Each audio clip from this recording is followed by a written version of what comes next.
नमस्कार दोस्तों, स्वागत है आप सभी लोगों का आपके अपने चैनल ट्रेडर्स डायरी में। दोस्तों आज हम बात करने वाले हैं उस स्टॉक के ऊपर जिससे हमने कवर किया था 23 रुपये पर और अब काम कर रहा है 34-33 के लेवल्स पर। लेकिन ज़्यादातर लोगों को नहीं पता वो कुछ चीज़ें, तो मैं आपको बताने वाला हूँ। तो जो फार्मा की आंधी अभी इस वक्त चल रही है, आप कोई भी शेयर उठा के देख लें जो कि 100 रुपये के अंडर होगा। जैसे आप मेरे नाम है, जैसे वीवी मैट तो है ही अपना। दूसरा आप अगर नाम लें तो आप मार्क्सन्स फार्मा को आप देख सकते हैं जो कि 70 के लेवल्स पर अभी ट्रेड कर रहा है, जो कि वीवी मैट के साथ 20-30 रुपए के लेवल्स पर ही काम करता था। और जो काफ़ी ज़्यादा है, काफ़ी ज़्यादा शेयर्स हैं जो कि 20-20 23 रुपए पे काम कर रहे हैं। और आपको पता होगा सुवेन लाइफ साइंसेस जो कि डीमर्ज हुआ था, उसके बाद एक कंपनी रह गई थी जो कि 30 रुपए पर काम कर रही थी और अभी वो 150 के लेवल्स पर है। तो आपने देखा होगा कि कोपरान के साथ क्या हुआ। कोपरान भी 20 रुपए के लेवल्स पर काम कर रहा था जो कि अब 170 रुपए के लेवल्स पर है। तो ऐसा क्या चल रहा है और क्यों चल रहा है इन शेयर्स में, और क्या इंपॉर्टेंट चीज़ है जो कि इन कंपनियों में देखा जा रहा है। क्योंकि अब पहले लोगों ने कभी सर्च नहीं किया, लेकिन अब लोगों ने सर्च करना स्टार्ट कर दिया है। और अब जो कि चाइना से जो कि विवाद जब भारत से जब हुआ था 2020 में, तो एपीआई का जो है वो बात आई थी, तो उसी के ऊपर काफ़ी ज़्यादा तेज़ी हो रही है। और अभी जो है वो सारे के सारे स्टॉक्स जो पकड़े जा रहे हैं उनमें भी कुछ खास बात है जो कि बीबी मैट में तो बहुत ही ज़्यादा खास बात है जो कि मैं आपको बताने वाला हूँ। बीबी मैट सिर्फ फार्मा इंडस्ट्री में नहीं, बल्कि ये केमिकल जो स्पेशलिटी केमिकल्स जो है उस इंडस्ट्री में भी इनका योगदान है। तो आप ध्यान रखिएगा कि ये 23 रुपये का स्टॉक बाबू है, बहुत बड़ा वाला। तो आप डिलीवरी देखिए, डिलीवरी कितनी है 23 अप्रैल की, देखिए आप 37.7% डिलीवरी गई है। उसके एक दिन पहले की आप देखेंगे अप्रैल 22 की, तो 69.8% डिलीवरी जो है वो ले गए थे लोग। अप्रैल 20 अप्रैल को 44.9%, 19 अप्रैल को 38.2% और 16 अप्रैल को 19 रुपये का प्राइस था, 19 रुपये 75 पैसे, और 16% ऊपर गया था, 41.3% की डिलीवरी हुई थी। तो इस हिसाब से डिलीवरी काफ़ी ज़्यादा हैवी वॉल्यूम से उठने लगी है, काफ़ी ज़्यादा क्वांटिटी अब लोग ले जाने लगे। और जो वॉल्यूम कभी 1-1 लाख होता था, अब 1-1 करोड़ होने लगा है। ट्रेडेड वॉल्यूम की मैं बात कर रहा हूँ। आपके सामने टेक्निकल है और परफॉर्मेंस देखिए, एक दिन में 9.94 यानी 10% का सर्किट लगा है। एक हफ्ते में 73.67% का रिटर्न, एक महीने में 91.62% का रिटर्न है, और 3 महीने में 106% का रिटर्न है। 6 महीने की अगर बात करें तो 117% का रिटर्न है, और एक साल में 160.84% का रिटर्न दिया है। तो ये शेयर तो माला माल बना दिया है जो लोग ने काफ़ी नीचे के लेवल्स पर ये लिया था। फंडामेंटल या बोलें तो फंडामेंटल फाइनेंशियल इंडिकेटर्स अगर हम चेक करें तो मार्केट कैप 284 करोड़ रुपीज़ है, अर्निंग पर शेयर -13.41 है। इसकी भी एक वजह है, मैं आपको दिखाना चाहूँगा, आगे आपको समझ में आ जाएगा।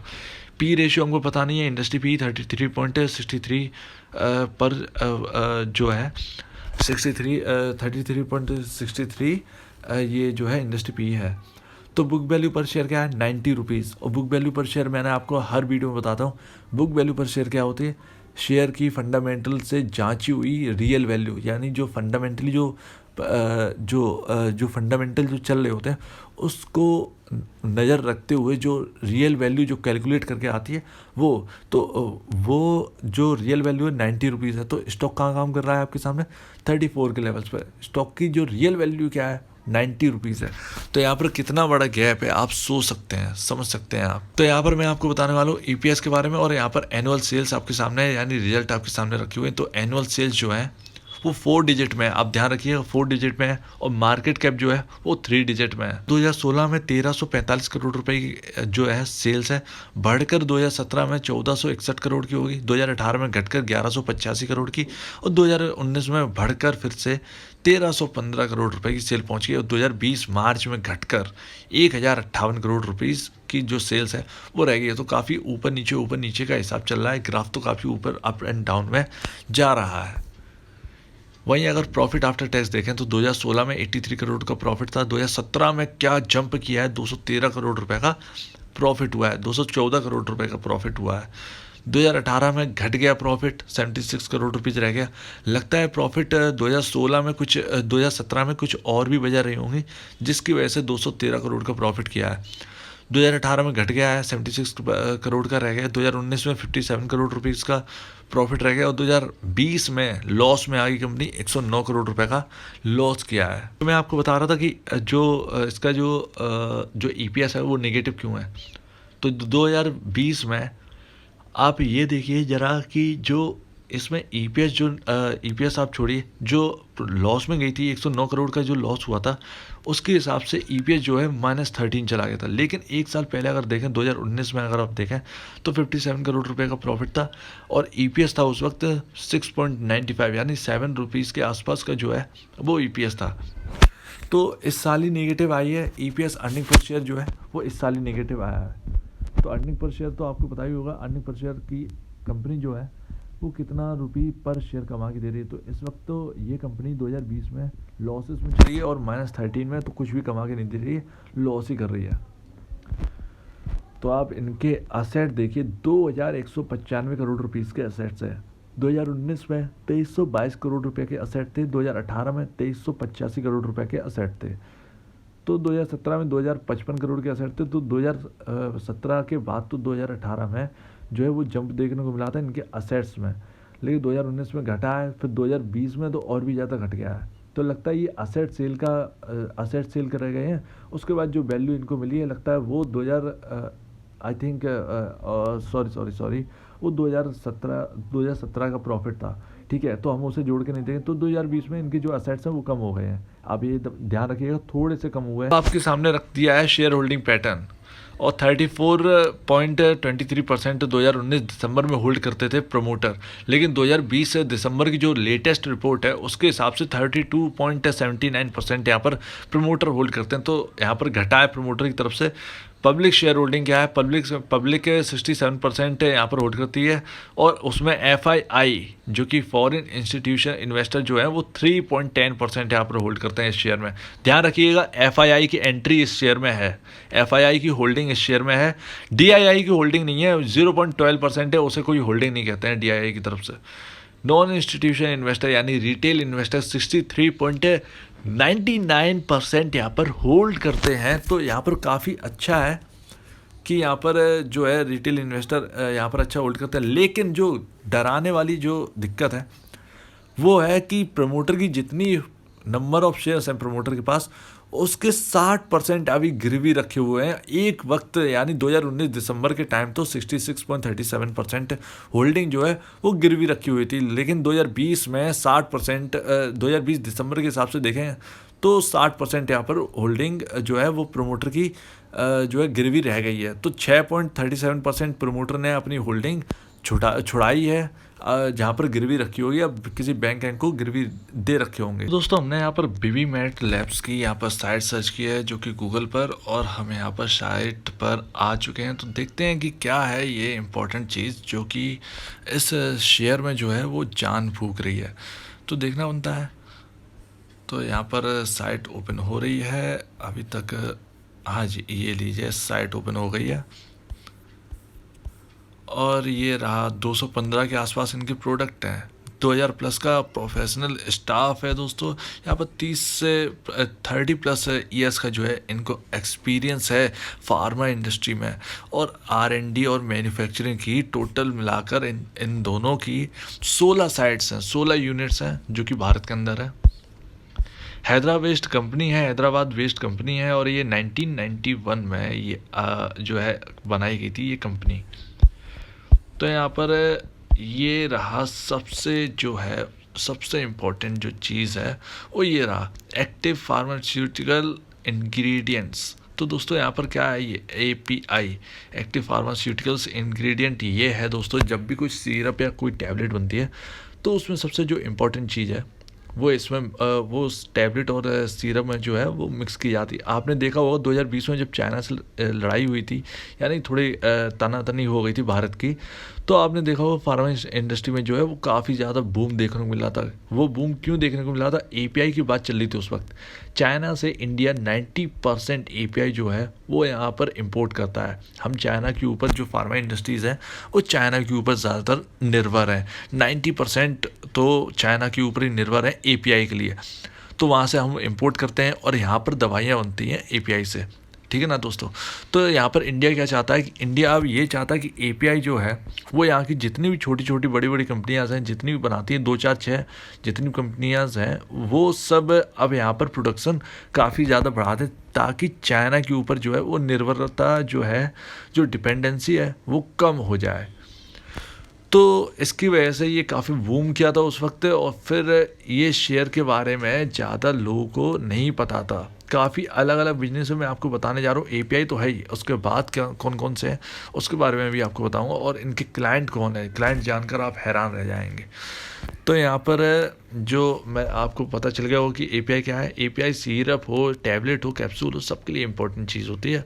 काफ़ी ज़्यादा 60% एपीआई का काम होता है। ध्यान रखिएगा, एपीआई काफ़ी इंपॉर्टेंट है, और इसमें ये अपना जो है वो योगदान इनकी तरफ से बीबी मेड की जो कंपनी का बिजनेस है वो एपीआई बनाने में काफ़ी ज़्यादा आगे है। तो यहाँ पर इनको डायरेक्ट बेनिफिट मिल रहा है। फिनिश डोसेज फॉर्मुलेशंस, तो जब भी टैबलेट या जो कैप्सूल होते हैं वो जब बन जाते हैं पूरे, तो उनको फिनिश करने के लिए जो चीज़ें यूज़ होती हैं वो ये अपना जो है वो देते हैं। तो यहाँ पर एक सेकेंड, यहाँ पर एक बिजनेस है जिसके बारे में मैं आपको बताना ज़रूर चाहूँगा। काफ़ी अच्छा बिजनेस है यहाँ पर। तो यहाँ पर जो है प्रोडक्ट लिस्ट, जी हाँ, प्रोडक्ट लिस्ट में जाएंगे तो यहाँ पर हम देखेंगे, ये रहा। अरे यहाँ पर भी नहीं है, चलिए नहीं मिल रहा है तो मैं आपको बता देता हूँ। मैं बता देता हूँ, अगर यहाँ पर मिल जाता बिजनेस मॉडल में तो ठीक है, नहीं तो फिर मैं आपको बता देता हूँ। नहीं, यहाँ पर भी नहीं है, तो चलिए मैं आपको बता देता हूँ। तो इनका जो फोटोक्रोमिक का जो बिजनेस है, फोटोक्रोमिक जैसे आप सनग्लासेस पहनते हैं, तो जो सनग्लासेस के जो लेंसेस हैं, जो आपको देखते हैं ब्राउन कलर है, कहीं कुछ अलग कलर आ रहा है, कहीं कुछ अलग कलर आ रहा है, तो ग्रे तो शायद नहीं आता, सिल्वर हुआ या कुछ भी A to Z कुछ भी हुआ, तो उसमें क्या है कि जो कलर जो डाई यूज़ होती है, उस लेंस को रखने के लिए जो डाई यूज़ होती है वो इनसे ली जाती है। और यहाँ पर इनका क्लाइंट नहीं दिखा रहा है, शायद नीचे की तरफ क्लाइंट होगा। ये रहे क्लाइंट, ये टॉप क्लाइंट्स हैं इनके। Actavis, doctor Reddy, Fujifilm, Gillette और ये है GSK यानी ग्लैक्सो स्मिथ क्लाइन और सिप्ला। ये टॉप जो क्लाइंट्स हैं वो इनके हैं। तो ग्लाइड के बारे में आपने सुना होगा, जो रेमडेसिविर जो वैक्सीन आ रही है वो ग्लाइड की है एक्चुअली। रेमडेसिविर इस सिर्फ कोरोना वायरस के लिए नहीं बनी थी, ये बनी थी जो ब्राज़ील में जो इबोला वायरस जो फैला था, काफ़ी डेडली वायरस था, काफ़ी लोग मर गए थे, जो कि खून की उल्टी करवाता था। तो उसके लिए इन्होंने ग्लाइड ने जो है वो रेमडेसिविर का जो है वो प्रोडक्शन किया था और वहाँ के लोगों को सेव किया था। तो तब से ये वैक्सीन ये काफ़ी ज़्यादा आगे, और ये अमेरिकन कंपनी है। तो आप याद रखिएगा, activist, doctor Reddy, फुजी film American है, ग्लैड और GSK, सिप्ला, ये सब टॉप है।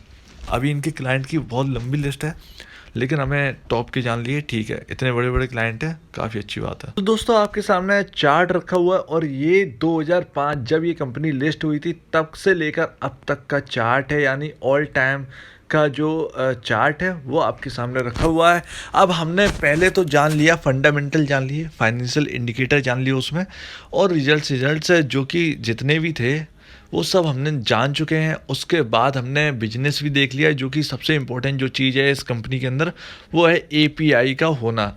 यानी API का जो बिज़नेस है वो काफ़ी ज़्यादा इम्पोर्टेंट है, और ये वो बिज़नेस इस कंपनी को आगे ले जा सकती है अगर मैनेजमेंट चाहे तो। यानी मैनेजमेंट अगर पक्का होगा इरादे का, तो इस कंपनी को कोई नहीं रोक सकता ऊपर जाने से। तो एपीआई काफ़ी इंपॉर्टेंट है इंडिया के लिए, और एपीआई की अब जो डिमांड है वो इंडिया की तरह, इंडिया की फार्मा जो कंपनीज़ हैं वो अब इंडिया की ही कंपनियों से करेंगी। तो यहाँ पर डिमांड बढ़ेगी तो सप्लाई भी बढ़ेगी, और उसके साथ साथ सेल्स बढ़ेगी, उसके साथ साथ प्रॉफिट भी बढ़ेगा। तो देखना बनता है कि आगे क्या होता है, काफ़ी ज़्यादा इंटरेस्टिंग रहने वाला है। तो चलिए हम बात करते हैं अब इस चार्ट के ऊपर। तो ये ऑल टाइम का चार्ट है, और स्टॉक ने 135 रुपीज़ के ऑल टाइम हाई 2017 सितंबर के टाइम लगा चुकी है। ये कंपनी 2017 में जो है वो 135 रुपये का हाई, 140 रुपये का हाई लगा चुकी है, लेकिन अब काम कर रही है 34 के लेवल्स पर। तो यहाँ पर जो चांसेस हैं, जो आपके, अगर ये स्टॉक यहाँ से बढ़ता है, यानी मैं आपको बता दूं जो सबसे इम्पोर्टेंट जो लेवल है वो यही है कि 35 का जो लेवल है, अगर ये 35 का लेवल क्रॉस कर कर अगर ये ऊपर क्लोजिंग दे देता है कल, यानी मंडे के दिन 35 का लेवल्स जो है क्रॉस कर कर ऊपर के ओर जो है क्लोजिंग दे देता है, तो आपको तेज़ी ऊपर के ओर ही दिखेगी, क्योंकि यहाँ पर 35 का जो लेवल है वो काफ़ी इंपॉर्टेंट है इस चार्ट के ऊपर। और मैं आपको बता दूं कि स्टॉक इस वक्त ओवरबाउट की जोन में है। तो याद रखिएगा ना, याद रखिएगा, अगर मंडे को गिरावट आती है, किसी वजह से मंडे को गिरावट आती है, 35 का लेवल क्रॉस नहीं कर पाते, जो कि मुझे लगता है कि काफ़ी मुश्किल है मंडे के दिन 35 का लेवल होल्ड करना। तो अगर गिरावट आती 30 रुपये के आसपास अगर ये स्टॉक आता है, तो आपको जो है वो आप ख़रीदारी कर कर यहाँ से चल सकते हैं। आप ध्यान रखिएगा। तो यहाँ पर 35 का लेवल काफ़ी इंपॉर्टेंट है। 35 के ऊपर अगर चलना स्टार्ट कर देता है, 35 के ऊपर क्लोजिंग दे देता है, क्लोजिंग में बंद हो जाता है 35 के ऊपर, तो आपको ऊपर के लेवल जो है वो आपको दिखने लगेंगे। ठीक है ना दोस्तों। तो यहाँ पर ध्यान रखिएगा 35 के लेवल्स। बाकी जिनको अगर नई खरीदारी करनी है तो थोड़ा सा जो है वो थोड़ा सा रुकें अपना नई खरीदारी करने के लिए। 30 रुपये के आसपास अगर आता है तो आप इस शेयर में आप अपनी पोजीशन लेकर चल सकते हैं, आप अपनी नई खरीदारी कर कर चल सकते हैं। तो आप ध्यान रखिएगा, जो कि 30 रुपये के अगर लेवल्स पर भी जो लोग आते हैं, तो अगर जो लोग लेते हैं, ठीक है ना दोस्तों, तो जो 30 के लेवल पर लेते हैं तो उन्हें 35 का लेवल भी ध्यान रखना चाहिए, जो कि और जो लिए रखे हैं, जो स्टॉक लेके रखे हैं 20 रुपये के, 19 रुपये के लेवल्स पर, उनको मैं बता दूं कि सबसे जो इम्पोर्टेंट चीज़ है, आप कोई भी हो जो 30 रुपये पर भी खरीदारी करें, जो पहले के रखे हुए हैं, जो नई खरीदारी करना चाहते हैं, उनके लिए मैं दोनों के लिए बता दूँ कि आपको 27 का लेवल जो है वो वहाँ पर स्टॉप लॉस आप लेकर चल सकते हैं, बहुत ही अच्छा लेवल है। और 27 का जो लेवल, 27 रुपये का जो लेवल है, वहाँ पर आप स्टॉप लॉस लेकर चलेंगे तो आपके लिए अच्छा रहेगा। तो आप 27 रुपये का जो है स्टॉप लॉस लेकर चल सकते हैं। बाकी सारी स्थिति आपके सामने, फंडामेंटल आपको दिखाई चुके हैं, और आपने बिजनेस समझ ही लिया है। आगे के लिए बिजनेस ग्रोथ काफ़ी ज़्यादा अच्छी है। और आपने यहाँ पर चार्ट देख लिया, तो चार्ट में तो बहुत ही ज़्यादा ऊपर हाई के जो हैं वो प्राइसेस हैं, यानी 140 के आसपास के जो प्राइसेस हैं। और ये इसका जो स्टॉक का जो रियल वैल्यू होनी चाहिए वो 90 रुपये होनी चाहिए, जो कि नहीं अभी चल रहा है। तो आप ध्यान रखिए, काफ़ी बड़ा गैप है, और गैप है लमसम आपका चाल जो है वो यहाँ पर 60 रुपये का जो गैप है वो आपको मिल रहा है। तो 60 रुपये की जो जगह है वो यहाँ पर बन सकती है, और अगर आगे बनती है तो आपको काफ़ी अच्छा मुनाफा होगा, और ये मल्टी बैगर भी बन सकता है। तो आप ध्यान रखिएगा कि एपीआई का बिजनेस काफ़ी ज़्यादा इंपॉर्टेंट है अब इंडिया के अंदर, और उस जो बिजनेस में जो कंपनीज़ हैं उसमें बीबी मैट का भी नाम शामिल है। तो आप ध्यान रखिएगा बीबी मैट के ऊपर। तो आप 27 रुपये का स्टॉप लॉस लेके चल सकते हैं, और नए लोग खरीदारी 30 रुपये के आसपास अगर स्टॉक आता है तो नए लोग खरीदारी कर सकते हैं। तो अब आप अपने फंडामेंटल जो आपके फाइनेंशियल जो एडवाइज़र हैं, आप उनसे बातचीत करके चल सकते हैं। और अगर आपके फाइनेंशियल एडवाइज़र नहीं है तो आपके सामने पूरी वीडियो रखी है, हर चीज़ आपके सामने है, आप उसे सोच समझकर आप अपनी पोजीशन लेकर चल सकते हैं। तो अब दीजिए मुझे इजाज़त। वीडियो देखने के लिए बहुत बहुत धन्यवाद दोस्तों।